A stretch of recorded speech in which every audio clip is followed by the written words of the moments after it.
What's the story? It's about a new plan going into motion. You all must be panicked. We're determined. Suffice it to say the enemy is getting stronger and the enemy is getting uglier. We're going to put our foot on their throats. There are people out there, day to day, all over the world that are fighting to make things better.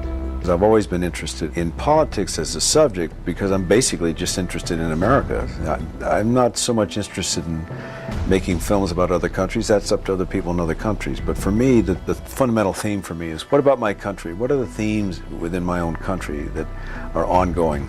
So this fell into that category. And the fact that you took three stories, one involving media and politics, the other involving education, the other involving the war, the idea that all these three subjects would somehow come together to push you into thinking about where we are right now and how we got here, that's what interested me.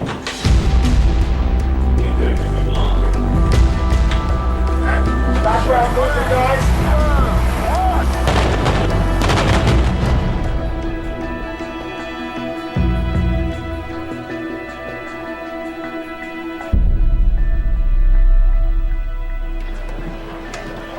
What attracted me to it was that it was a piece of film that didn't tell me how to think.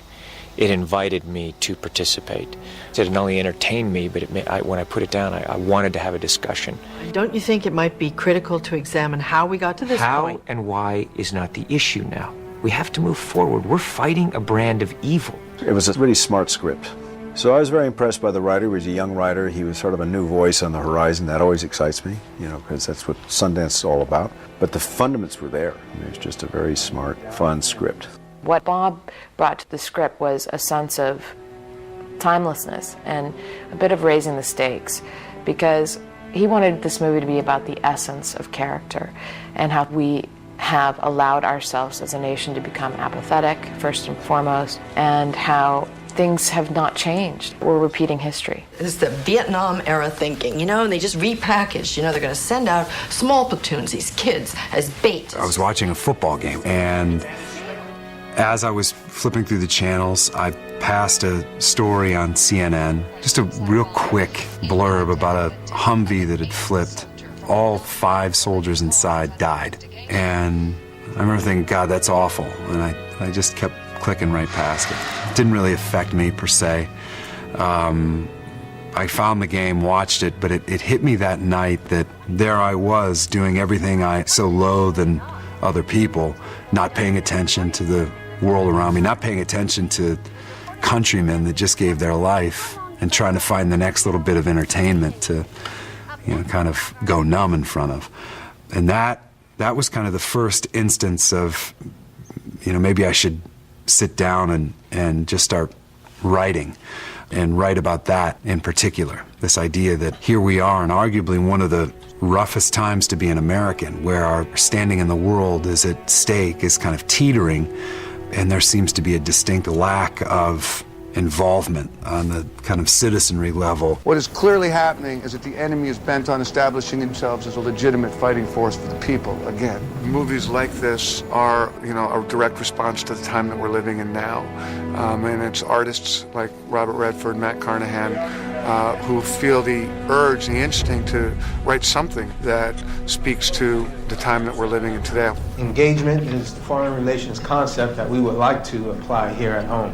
Well, I think the film is very interested in the idea of engagement and involvement and personal responsibility in larger world events. So the individual in the global society. Everybody in this film has a personal interest of their own. You're the first to call me the future of my party, and this is me returning the favor. Well, it wasn't a favor, it was just how I saw it 8 years ago. Well, nonetheless, grateful. The senator that Tom plays, a Republican senator who's very driven to resurrect the party's failure and also to be the leader of that resurrection, he has his self-interest. And if it takes 10 years, that's how long we stay. We do whatever it takes. Whatever it takes. The media has its self-interest on the corporate level and on individual levels. But Janine, are you letting your politics cloud your reasoning? I just try to do my job. The professor that I play has the self-interest of seeing over the years young people drifting towards apathy and cynicism, and he's kind of at the end of his rope. And this one student, it becomes symbolic in that regard. Here was a student with enormous potential, and he seems to be wasting that potential in favor of the easy life. And so it's almost a last moment, a last-ditch attempt to push this kid right against the wall to confront that decision in his own mind. They bank on your apathy. They bank on your willful ignorance. So blame me for it all. Blame me because I might just want to live the good life because I can, because I'm smart enough to. Self-interest of the kid is to have the best life he can have in the easiest way he can have it. And he's equipped to do that if he wants.